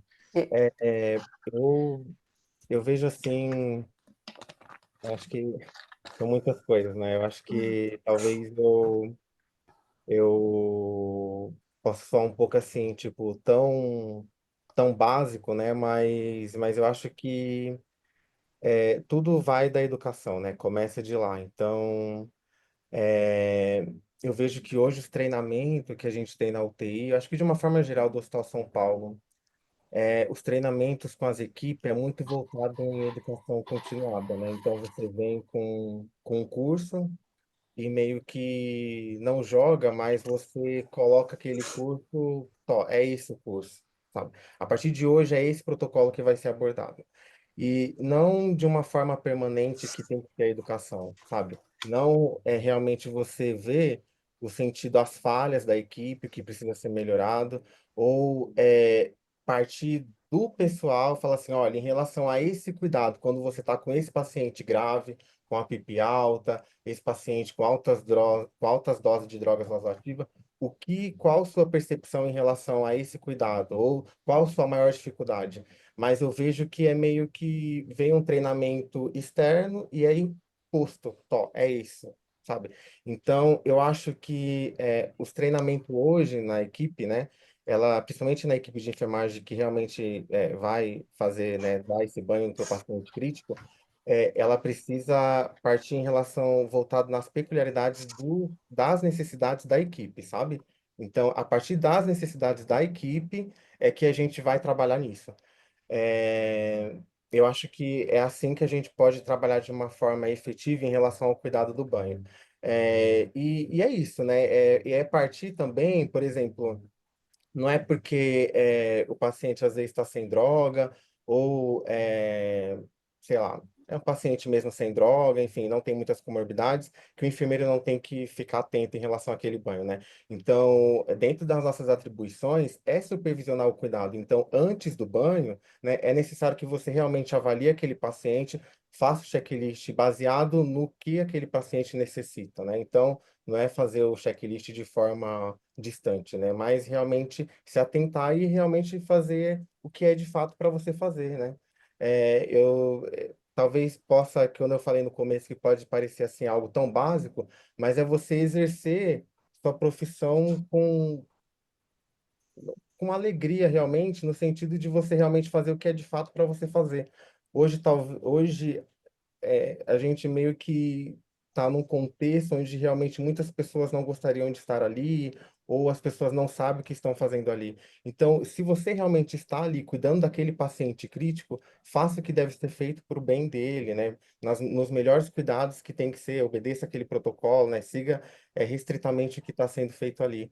Eu acho que você fazer de fato o que você tem que fazer, né? Exercer sua profissão de forma adequada, eu acho que começa desde o básico, dali, né? E a partir do que você realmente idealiza, o que você de fato tem em relação ao que você está ali naquele contexto, é que a gente tem que trabalhar com a educação baseada em relação ao contexto daquela população que está fazendo aquele cuidado, sabe? Não é simplesmente jogar esse conhecimento para a equipe. Eu acho que é dessa forma que a gente pode caminhar aí para obter as melhores práticas aí para o paciente crítico. Obrigada, eu super concordo. Eu queria fazer uma pergunta para a Val também, em relação ao track vent. Quando que a gente não pode usar e quanto tempo tem que trocar? Ele E se você segue, prefere ele ou o sistema de umidificação, o que você gosta mais? olha, particularmente não tem conflito de interesse. Eu prefiro o TrackVent. Eu tenho gostado bastante do uso dele, porque o nebulizador, ele é complexo.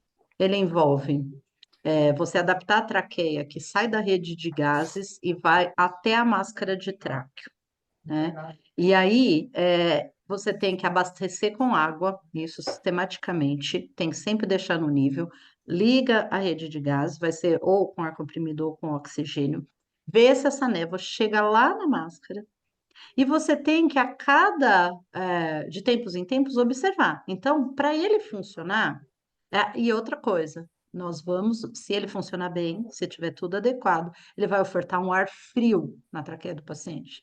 Então, nós estamos ali, é um ar agressivo, que o paciente vai respirar. Então, por esse motivo, eu gosto, né, desse filtro de traqueostomia, e ele permite que você adeque a quantidade de oxigênio, né? Porque tem aquele tubinho, então se precisar de 1 litro de oxigênio, então se a gente fizesse um estudo de custo, né? A gente poderia utilizar menos oxigênio. Tem enfermarias do nosso hospital que não tem sistema de ar comprimido. Hoje a gente realmente só oferta oxigênio para quem está hipoxêmico. Para fazer névoa, a gente utiliza o ar comprimido, né? Mas nós gastamos também porque a bitola do ar comprimido é diferente do oxigênio, então nós precisamos dar mais fluxo, né? E dando mais fluxo, você consome mais o nebulizador ali, então você precisa trocar mais. Então, para funcionar, tem que ter um rigor de cuidado muito grande, ou seja, início de plantão, final de plantão, passar na beira do leito, manter ele funcionando. Ele envolve rotina de troca, então tudo que é sistema que tem água precisa trocar a cada 24 horas. Você precisa trocar, registrar que trocou e alguém precisa passar controlando se trocou de verdade, né? Então, assim, ele envolve muitos cuidados, né? O traquevente, ele é mais ou menos o mesmo conceito do filtro que a gente utiliza na ventilação mecânica. Ele tem seu custo, né? Então, hoje um traquevente, um sistema de nebulização, ele deve custar mais de R$ 200, de macronebulização. Um traquevente, ele custa R$ 7. Mas ele vai trocar. Se o paciente for muito secretivo, ele vai trocar mais vezes. Mas o quê? Por que o paciente é secretivo? Então, tem pessoas que não gostam desse filtrinho, falam, o paciente ficou muito secretivo. O traquevente não produz secreção. Ele vai umidificar e ele vai ajudar a fluidificar uma secreção que já está lá. Quem produz secreção é o paciente. O volume de secreção se produz porque o paciente está infectando, está fazendo uma pneumonia, uma traqueobronquite. Então, se nós melhorarmos o processo, o cuidado, reduzindo a quantidade de secreção, então, tudo é o que o Diego falou.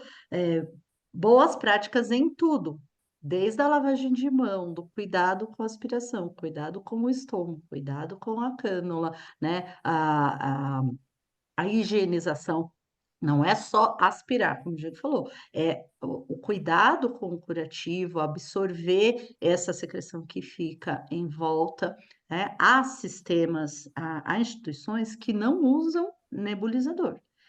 O paciente fica com a traqueostomia aberta e fazem inalações sistematicamente. Não gosto muito disso, porque não basta aspirar, você fica ali com resíduos na cânula e ela vai indo, vai juntando, depositando, depositando. A gente vê tantas vezes quando vai ter a traqueostomia que vê que já o diâmetro cada vez menor, aumentando a resistência, né? E fazendo uma colonização ali. Então, eu gosto dele por conta disso. Só que envolve a adequada avaliação e troca, né? Sempre que ele sujou, ele tem sinais de saturação, a gente faz a troca, né? Agora, há pacientes que são menos secretivos, que ficam mais de 2 dias, 2, 3 dias, ele está pérvio, o paciente está confortável, paciente que é acordado, e eles referem que está bem, que não está sentindo nenhum desconforto. O paciente que consegue referir, ele nos conta, né? Não só visualmente, mas ele sente que está ficando difícil para respirar.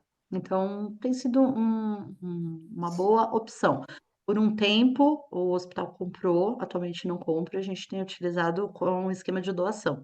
Às vezes a gente recebe algumas doações e aí a gente elege com os pacientes que poderiam se beneficiar mais. Mas eu acho que é um cuidado excelente para andar, é excelente para transportar, até para fazer transferência hospitalar, porque você não precisa ter todo aquele sistema ligado ao paciente, né? E só aproveitando o gancho que o Flavinho tinha perguntado, né, se ele achava interessante que a gente tivesse um protocolo, nós temos um protocolo da traqueostomia, da cirurgia, né, dos cuidados lá, e tem o protocolo de desmame. Eu entendo que a gente precisaria de um protocolo de meio que de cuidado com a via aérea, do paciente traqueostomizado envolvendo toda essa linha do tempo e todos os atores, porque nós também poderíamos convidar para a nossa conversa aqui a nossa odontologista, né, a nossa equipe de odonto que está ali, a equipe de nutrição, né, que vai ser fundamental na reabilitação. Então, pensando a tracostomia como um todo, eu imagino que nós precisamos sim visar os nossos processos, e concordo também ali com o Diego. A educação é tudo, a educação é o que transforma. Nós estamos dentro da universidade, né? Nós temos a obrigação de realizar esses processos, treinar novos funcionários, treinar novos residentes, né? E disseminar esse cuidado. E checar se esse ensino, se esse protocolo foi efetivo em reduzir evento adverso. Então, para isso, nós precisamos olhar para trás, estudar retrospectivamente, né? Então, se a gente pegar nos últimos 5 anos, quantas traqueostomias nós fizemos, quantos eventos nós tivemos, quantos pacientes decanularam, quantos pacientes tiveram que ir para uma revisão cirúrgica, né? Porque ficou com um monte de sequelas ali na traqueostomia que não conseguiu ser decanulado, ou ao decanular evoluiu com estenose, com malácia, enfim, tal. Então, eu acho que é importantíssimo que nós olhássemos para trás um pouquinho, fazemos alguns estudos retrospectivos, né? Nós temos traqueostomia antes do Covid, traqueostomia depois do Covid, né? Nós temos cenários assim, mudou completamente a nossa assistência nos últimos anos, né? E olharmos um pouquinho para trás, ver o que nós temos, planejar ações e começar a estudar prospectivamente. Essa é a minha ideia. Tem uma pergunta aqui, que é da Janaína, que ela tem dúvidas em relação à deshospitalização, né? Que algumas vezes a gente vê paciente, isso é mais frequente em paciente CCP com tumor alto, tá? Não é tanto que a gente vê em paciente que a gente chama o pessoal da torácica para fazer traqueostomia, mas a questão aqui dela em relação aos cuidados de deshospitalização, a gente já viu alguns pacientes saindo direto da UTI para casa por falta de vaga na enfermaria, né? Com traqueostomia, né? Se isso é mesmo uma realidade ou não, se tem como treinar o paciente ou não, e aí eu vou, e quais seriam esses treinamentos a serem feitos antes ou não, e aqui eu vou direcionar essa primeira pergunta para o doutor Caetano, e depois eu vou lançar para o Vicente também, tá? Mas a primeira pergunta para o Caetano, que dentro desse gancho da Janaína, como é mais seguro deshospitalizar esse paciente com cânula? É seguro deshospitalizar com uma cânula plástica? Tem que ser uma cânula plástica com intermediário ou não? Existe um acompanhamento ambulatorial destes pacientes? E eu sei também que o Vicente, talvez dentre nós, é o que faça acompanhamento desses pacientes para reabilitação ambulatorial, e eu queria ouvir um pouquinho dele, e aí eu não sei se a Val ou o Diego tem alguma experiência de orientações que são feitas para melhorar a segurança desses pacientes. Doutor. Daniele, é uma ótima pergunta. Assim, do ponto de vista físico, da traqueostomia, assim, é obrigatório o paciente ir com o cânula de traqueostomia com cânula interna. Não dá para hoje, no século XXI, independente da gente estar num hospital público, a gente dá alta para o paciente com a cânula de traqueostomia sem cânula interna. Isso é um absurdo, né? É um absurdo. Isso às vezes acontece, vem no ambulatório, eu fico com vergonha, e aí a gente tem um problema enorme. A gente tem um problema enorme, porque muitas vezes a gente consegue que esse paciente vai de alta, quando ele volta no ambulatório para trocar a cânula, eu não tenho cânula para trocar. Eu não tenho. Eu só tenho cânula sem cânula interna. Isso é uma catástrofe que a gente enfrenta lá no ambulatório. Uma catástrofe. Olha, é um parto conseguir uma cama. É um inferno. Um inferno. Um inferno. Então a gente vive no mundo do inferno, isso. Então, esse cuidado, esse é essencial. O segundo cuidado brutal que a gente negligencia de forma assim, convênio, SUS, não interessa. Não interessa se é convênio, que é a falta de equipamento para o fisioterapeuta fazer medição de pressão de balão no paciente com home care. Se não tem um home care razoável, tá, extensível, ok, legal, bacana. Mas quantos pacientes tem? 0,3, 0,2% dos pacientes que estão em home care, no máximo 0,5% que estão vou dizer em São Paulo, porque no resto do Brasil, então, é calamidade pública. A falta de cuidado com o balão. E aí você vê todo dia. Hoje eu estava recebendo já de uma mãe que teve complicação, da mãe, a filha, lógico, né? Mais um caso eterno de paciente com malácia por conta de mau cuidado com pressão de cuff de balão. Isso é uma calamidade. E a gente E a gente fica valorizando, às vezes, outras coisas que são mais caras, isso, aquilo, e essas coisas mais simples que impactam, assim, a vida do paciente e a vida da família, porque é um transtorno para a família, esse impacto social enorme, a gente, de certa forma, a gente negligencia. Então, essa pergunta é ótima. Então, desse ponto de vista físico, cânula interna e o cuidado com pressão de balão no pós-operatório. Os pacientes que vão com cânula sem balão é menos complicado, né? Alguns pacientes podem ir com cânula sem balão. Esse paciente ele dá bem menos problema, né? Então, esse acho que nem vale a pena comentar muito. O, o, o Diego, você tem experiência de orientação para deshospitalização desses pacientes? Realmente a gente tem essa falta aí de um protocolo em relação ao cuidado pós-UTI, né? Porque a gente acredita que esse paciente, depois que sai da UTI, vai para uma enfermaria, não diretamente para casa, né? E aí, assim, uma falta de manutenção, de cuidado, principalmente quando ele sai com determinado tipo de cânula, né? E a família ali tem, geralmente, acho que tem. Já desativei. Não desativei. Pode ir seguindo aí que eu tô procurando quem é. Eu não tô te ouvindo, Diego, tá? Saiu o seu som. Em questão de minutos ou horas ali, a gente tem que dar conta de orientar a família, o paciente, em relação ao cuidado com a tráqueo em casa.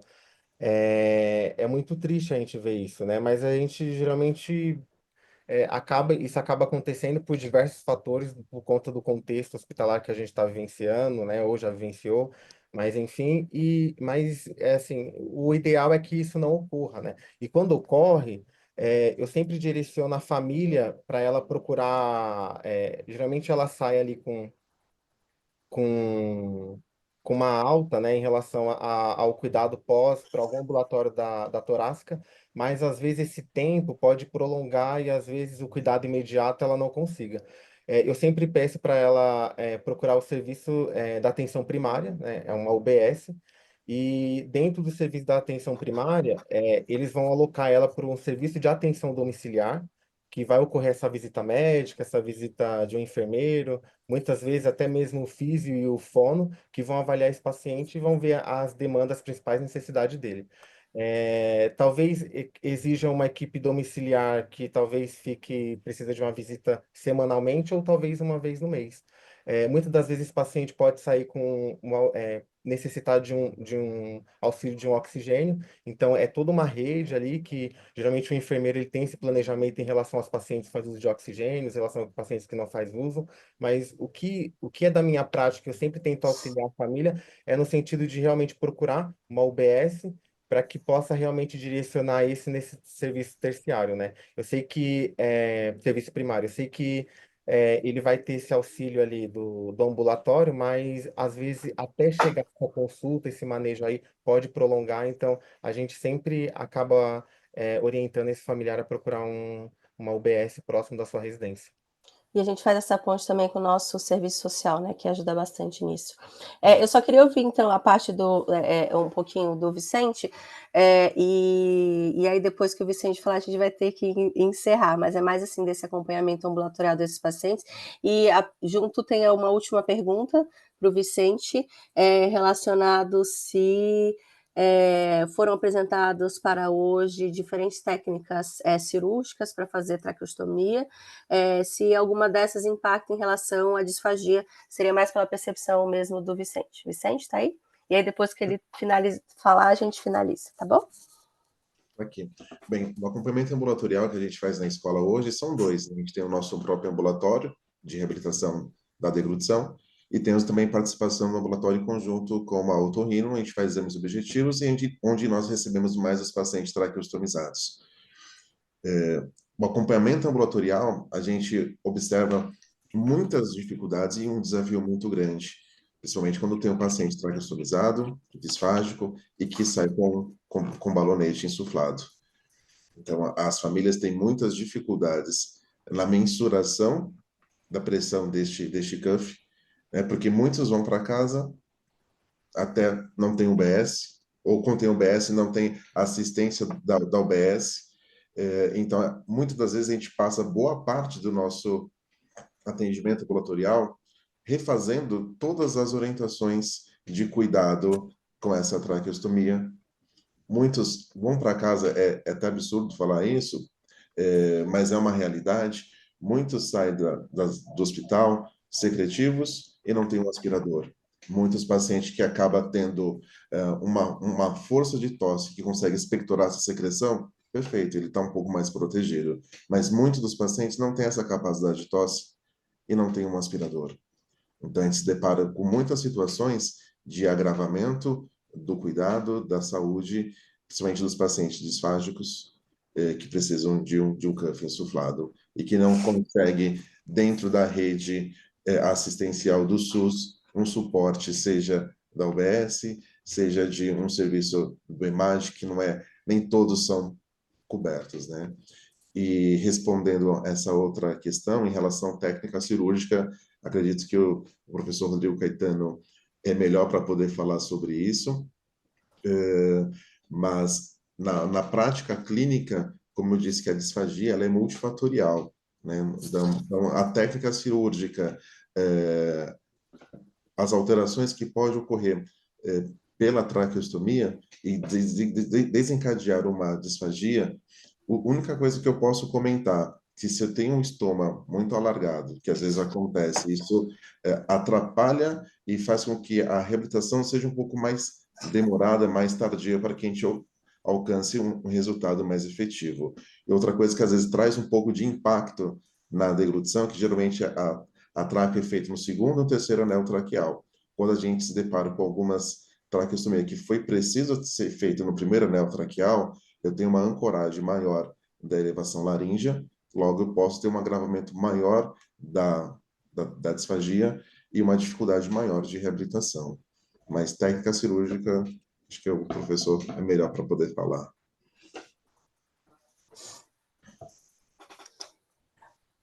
Professor Caetano, quer completar isso? A pergunta do colega era só se a Não, técnica acho que cirúrgica altera a disfagia. não, eu acho que o Vicente já falou, a técnica em si não vai implicar. O que vai implicar é a presença ou não da cânula, né? Então, acho que a técnica não, porque vai ser o tipo de incisão na traqueia. Acho que isso vai ser, não é, eu acho que não é relevante, honestamente, o tipo, né? O tipo de cirurgia, não. Gente, então, muito obrigada a todos. A gente aprendeu bastante, né?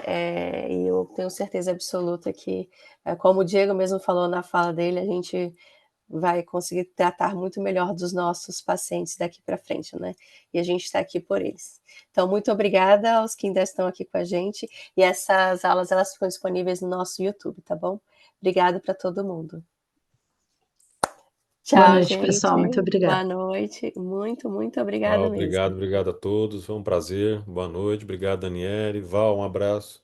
Um abraço. Obrigada. Abraço a Tchau, todos. tchau, Vicente. Tchau, Diego. Gente, Tchau, tchau, gente. Muito obrigada, viu?